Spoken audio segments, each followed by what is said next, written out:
नमस्कार। प्याज फिर खबरों में है। देश की सबसे बड़ी प्याज मंडी लासलगांव, वहां थोक भाव एक हफ्ते में करीब 25% चढ़कर 27 रुपए प्रति किलो पहुंच गया। नई खरीफ फसल आने में अभी देर है। पुराना प्याज गोदाम से निकल रहा और सरकार अपने बफर से प्याज बाजार में उतारने की तैयारी में है। मगर जरा 3 महीने पीछे चलिए, तब तस्वीर उल्टी थी।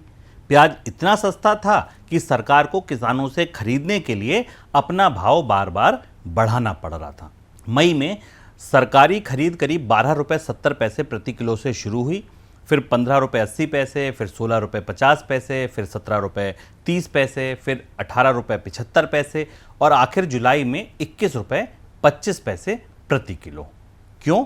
क्योंकि किसान सरकार को भी प्याज देने में खास दिलचस्पी नहीं दिखा रहा था और अब उसी प्याज का भाव ऊपर भाग रहा है। कमाल का कारोबार है। फसल आती है तो किसान रोता है, फसल घटती है तो ग्राहक, और बीच में सरकार कभी प्याज खरीदती है, कभी बेचती है, कभी निर्यात खुला रखती है, कभी रोकने का दबाव आता है। तो आखिर प्याज में ऐसा क्या है? भारत हर साल लगभग 3 करोड़ टन प्याज पैदा करता है, फिर भी कुछ महीनों में भाव जमीन पर और कुछ महीनों में आसमान पर क्यों? क्या प्याज सच में कम हो जाता है? जमाखोर भाव बढ़ाते हैं?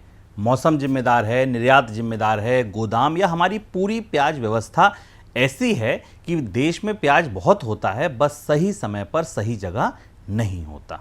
आज क्लियर कट में प्याज की परतें खोलेंगे और भरोसा रखिए, इस बार आंखों में पानी प्याज काटने से नहीं, उसका अर्थशास्त्र समझने से आएगा। नमस्कार, मैं हूं शुभम शंकधर। आप देख रहे हैं क्लियर कट, जहां हम खबर नहीं, खबर के पीछे छिपे असली क्यों को समझते हैं। प्याज के पास सरकार गिराने की पूरी डिग्री है। इस कहानी को पहले थोड़ा पीछे ले चलते हैं। साल 1998, दिल्ली।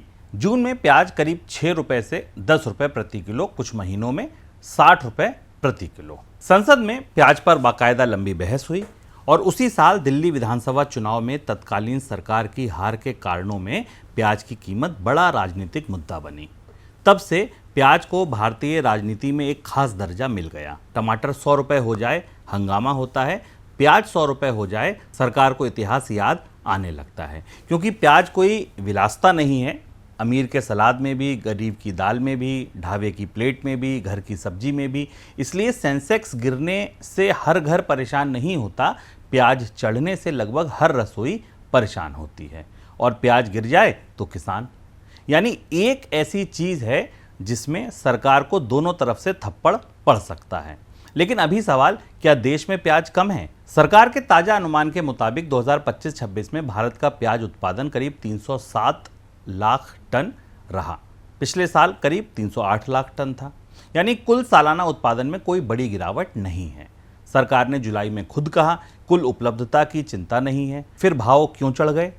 यही प्याज का पहला रहस्य खोलता है। प्याज की समस्या केवल ये नहीं कि कितना पैदा हुआ, ज़्यादा महत्वपूर्ण यह है कि कब पैदा हुआ, कितना बचा और अगली फसल कब आएगी। क्योंकि प्याज गेहूं नहीं है, मार्च में पैदा करके बोरी में डालिए और अगले साल मार्च में निकाल लीजिए, इतना आसान नहीं है। प्याज की अपनी घड़ी है और भाव उसी घड़ी पर चलते हैं। भारत में मुख्यतः प्याज की 3 फसलें आती हैं, खरीफ, देश की खरीफ और रबी। इसमें सबसे महत्वपूर्ण रबी है। रबी का प्याज मार्च से जून के आसपास बाजार में आता है। कुल उत्पादन में इसका हिस्सा करीब 60% है। और खास बात, इसी प्याज को महीनों रखा जा सकता है। यानी मार्च में आई रबी की बड़ी फसल गर्मी में हमें प्याज खिलाती है, बरसात में खिलाती है और नई खरीफ फसल आने तक पुराने गोदाम से देश की थाली चलाती है। इसे 3 ट्रेनों की तरह समझिए। पहली बड़ी ट्रेन है रबी की, मार्च से अप्रैल में स्टेशन पर आ गई, और अगली नई ट्रेन खरीफ की, उसे कुछ महीनों बाद आना है। बीच में देश क्या खाता है? पहली ट्रेन से आया बचा हुआ राशन। समस्या कब होती है? जब पुरानी ट्रेन का सामान तेजी से खत्म होने लगे और अगली ट्रेन लेट हो जाए। अभी लगभग यही हो रहा है। दक्षिण भारत से नई खरीफ की आवक में देरी की खबरें हैं। नासिक में खरीफ की बुआई भी सामान्य से करीब 15 दिन पीछे रही और बाजार देख रहा है कि पुराना माल कितना बचा है, नई फसल कब पहुंचेगी। यानी आज का भाव सिर्फ आज के प्याज पर नहीं, अगले महीने के डर पर भी बन रहा है। और असली खेल शायद खेत में नहीं, गोदाम में है। अब प्याज का सबसे महत्वपूर्ण अर्थशास्त्र समझिए। किसान ने मार्च में 100 किलो प्याज रखा, क्या सितंबर में उसके पास 100 किलो प्याज रहेगा? नहीं। प्याज जिंदा चीज है, उसमें पानी है, सांस लेता है, वजन घटता है, अंकुर निकलते हैं, नमी आई, सड़ सकता है, गर्मी बढ़ी, खराब हो सकता है। ICAR के मुताबिक सामान्य भंडारण में प्याज का नुकसान 30 से 40% तक हो सकता है। प्राकृतिक मार पड़े तो इससे भी ज़्यादा हो सकता है। अब सोचिए, कागज पर मार्च में 100 बोरी प्याज, सितंबर तक हो सकता है बेचने लायक केवल 60 से 70 बोरी बचे। इसलिए पूरे साल का उत्पादन 307 लाख टन देखकर अगस्त का भाव नहीं समझ सकते। भारत प्याज खेत में पैदा करता है, लेकिन प्याज की महंगाई कई बार गोदाम में पैदा होती है। यही इस कहानी का सबसे बड़ा पेंच है। फसल भरपूर हुई तो किसान के सामने तुरंत बेचने का दबाव, भाव टूट जाएंगे। जो रख सकता है वह रखता है, मगर रखने का भी खर्च होता है और खराब होने का खतरा भी होता है। फिर जैसे जैसे समय बीतता है, गोदाम में प्याज कम होता जाता है और बचा हुआ प्याज महंगा हो जाता है। यानी प्याज में समय खुद एक लागत है। मई में किसान परेशान क्यों था? अब इस साल की कहानी समझिए। रवि का प्याज बाजार में आया, आवक अच्छी, भाव दबे। सरकार ने सोचा कुछ प्याज अभी खरीद लेते हैं, किसान को सहारा मिलेगा, बाद में भाव बढ़ेंगे तो यही प्याज बाजार में छोड़ देंगे। सरकार ने 2026-27 के लिए करीब 2 लाख टन का बफर बनाने का लक्ष्य रखा। नेफेड और NCCF को खरीद करनी थी। 15 मई से खरीद शुरू हुई, मगर शुरुआत बहुत सुस्त। सरकार ने खरीद का भाव बढ़ाया, फिर बढ़ाया, फिर बढ़ाया, लेकिन हुआ क्या कि जून के आखिर तक लक्ष्य का बहुत छोटा हिस्सा ही खरीद सका। फिर 4 जुलाई को सरकार ने खरीद भाव 13% बढ़ाकर 2125 रुपये प्रति कुंटल कर दिया, यानी 21 रुपये 25 पैसे प्रति किलो। ये अपने आप में बड़ी कहानी है। मई से जून में सरकार किसान से कह रही थी प्याज हमें बेच दो। अगस्त आते आते ग्राहक पूछ रहा है प्याज इतना महंगा क्यों हो रहा है। प्याज में 3 महीने कभी कभी पूरा अर्थशास्त्र पलट देते हैं। बफर स्टॉक आखिर है क्या? इसे सरकार की प्याज वाली पानी की टंकी समझिए। जब बाजार में प्याज बहुत सस्ता हो रहा हो, सरकार खरीद कर टंकी में भरती है। जब बाजार सूखने लगे, भाव ऊपर चले तो टंकी खोल देती है। उद्देश्य साफ है, ना किसान पूरी तरह डूबे, ना ग्राहक पूरी तरह जले। इसे कहते हैं प्राइस स्टेबलाइजेशन बफर। लेकिन यहाँ एक बात समझना जरूरी है, देश का सालाना प्याज उत्पादन करीब 307 लाख टन है और सरकारी बफर का लक्ष्य 2 लाख टन। यानी सरकार पूरे बाजार की दुकान नहीं चला रही, उसके पास पूरी नदी नहीं है, एक बाल्टी है, लेकिन कभी कभी सही समय पर वह बाल्टी बाजार की आग शांत करने का काम करती है। इसलिए सरकार अब भाव बढ़ने पर बफर प्याज बाजार में छोड़ सकती है। लेकिन असली सवाल ये है कि बफर कितना है, कहाँ रखा है, कितना खराब हुआ और सबसे महत्वपूर्ण कब छोड़ा। क्योंकि प्याज में नीति भी टाइमिंग का खेल है। बाजार 50 रुपये पहुंचने के बाद प्याज छोड़ा तो इलाज देर से, 25-30 पर ही सप्लाई बढ़ा दी तो डर पहले टूट सकता है। किसान 10 रुपये में बेचता है, ग्राहक 40 रुपये में खरीदता है, बाकी कौन खा गया? अब ये सवाल जो हर प्याज चर्चा में जरूर आता है, किसान को इतना कम मिला, हम इतना ज़्यादा दे रहे हैं, बीच का पैसा कौन खा रहा? पहला नाम आता है बिचौलिया। लेकिन कहानी इतनी सीधी नहीं है। खेत से आपकी रसोई तक प्याज के साथ कई खर्च चलते हैं, छटाई का, बोरी का, मजदूरी का, मंडी शुल्क, लोडिंग, उतारना, परिवहन, भंडारण, दुकानदार का खर्च और सबसे बड़ा खराब होने का नुकसान। मान लीजिए व्यापारी ने 100 किलो प्याज खरीदा, रास्ते में और भंडारण में 20 किलो खराब हो गया, तो 20 किलो का पैसा कौन देगा? बाकी 80 किलो। यानी अब सिर्फ अपने प्याज का किराया नहीं देते, रास्ते में सड़ गए जो प्याज का हिस्सा है उसका भी प्रति किलो भाव आपकी प्याज की कीमत में जुड़ जाता है।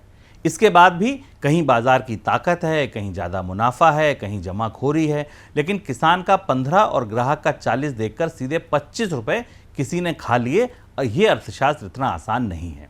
फिर जमाखोरी है क्या? जुलाई में सरकार ने खुद कहा था कि कुछ उत्पादक इलाकों में सट्टे वाली खरीद दिखाई दे रही है। मतलब आज मांग बहुत तेज नहीं, फिर भी कोई व्यापारी प्याज खरीद कर रोक रहा है क्योंकि उसे ये उम्मीद है कि आगे भाव बढ़ेगा। तो अब सवाल है, क्या ये गलत है? हर बार नहीं। अगर कोई व्यापारी मार्च का प्याज खरीदकर सितंबर तक रखता ही नहीं तो सितंबर में हम खाएंगे क्या? इसका मतलब भंडारण जरूरी है।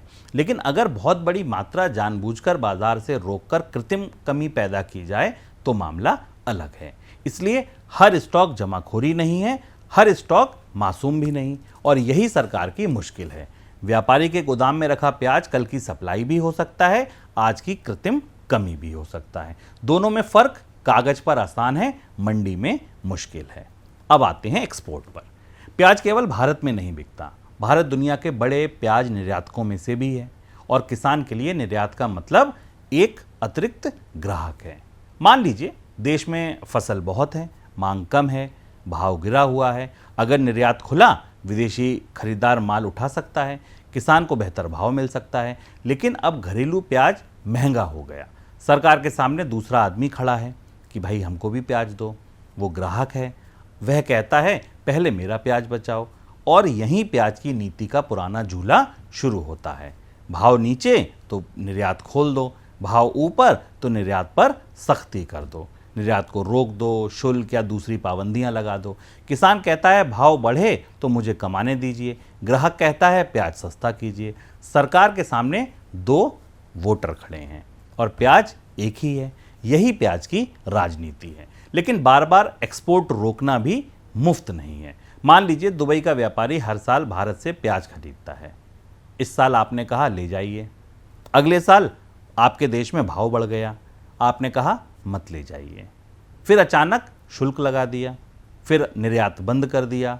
वह व्यापारी क्या करेगा? दूसरा सप्लायर खोजेगा, पाकिस्तान जाएगा, चीन जाएगा, इजिप्ट जाएगा या कोई और देश जाएगा। इस साल भी सरकार ने कहा था कि गल्फ, श्रीलंका और फार ईस्ट के बाज़ारों में पाकिस्तान और चाइना की नई फसल भारतीय प्याज को कड़ी टक्कर दे रही है। यानी आज घरेलू ग्राहक को बचाने के लिए एक्सपोर्ट रोकना आसान उपाय हो सकता है, मगर कल किसान का स्थायी विदेशी ग्राहक वापस मिले ये जरूरी नहीं। व्यापार में भरोसा भी फसल की तरह है, एक बार सूख जाए तो अगले मौसम में अपने आप नहीं उगता।